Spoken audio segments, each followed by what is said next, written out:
बहुत समय पहले की बात है। एक राजा अत्यंत विनम्र और दानी था। अपनी प्रजा से उसे बहुत प्रेम था और सदैव उसके सुख दुख का ध्यान रखता था। इन्हीं गुणों के कारण उसकी ख्याति दूर दूर तक फैली हुई थी। दुर्भाग्य से राजा का पुत्र प्रकृति में अपने पिता से बिल्कुल विपरीत है। उसे किसी की कोई चिंता नहीं थी। उसके दुष्टतापूर्ण व्यवहार से राजा और प्रजा दोनों ही परेशान थे। उसके पुत्र को सुधारने एवं सही मार्ग पर लाने का बहुत प्रयास किया, परंतु असफल रहा।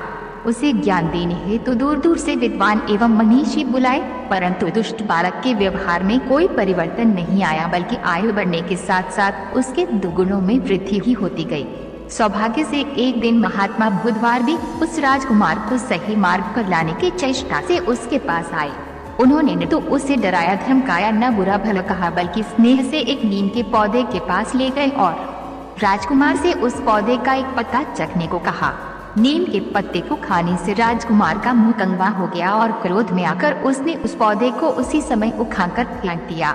महात्मा बुधवार ने उससे कहा, राजकुमार, तुमने पौधे को उखाड़कर क्यों फेंक दिया? राजकुमार ने उत्तर दिया है कि अभी से इस पौधे के पत्ते इतने कंगे हैं, बंगे होने पर तो वे बिल्कुल ही विष हो जाएंगे, इसलिए इसको जड़ से उखाड़ देना ही उचित है। राजकुमार की बात सुनकर महात्मा बुधवार ने गंभीर होकर कहा, तुम्हारे कड़वे व्यवहार से राज्य की जनता भी बहुत पीड़ित है। यदि तुम्हारी ही नीति जनता भी काम में ले तो तुम्हारी क्या दिशा होगी? अतः यदि तुम भी कुछ नाम और यश कमाना चाहते हो तो अपने पूज्य पिताजी की भांति स्वभाव में मीठापन लाओ, प्रजा से स्नेह का व्यवहार करो और सुख दुख में उसका साथ दो। महात्मा जी की सीख से राजकुमार पर गहरा प्रभाव पड़ा और वे अपने पुराने व्यवहार के लिए लज्जित होने लगा। उसी दिन से राजकुमार में गंभीर परिवर्तन आ गया और दुष्टता त्याग कर उसने भलाई की राह पर चलना प्रारंभ कर दिया। मोरल: हमेशा शांत व्यवहार व मीठा बोलना चाहिए।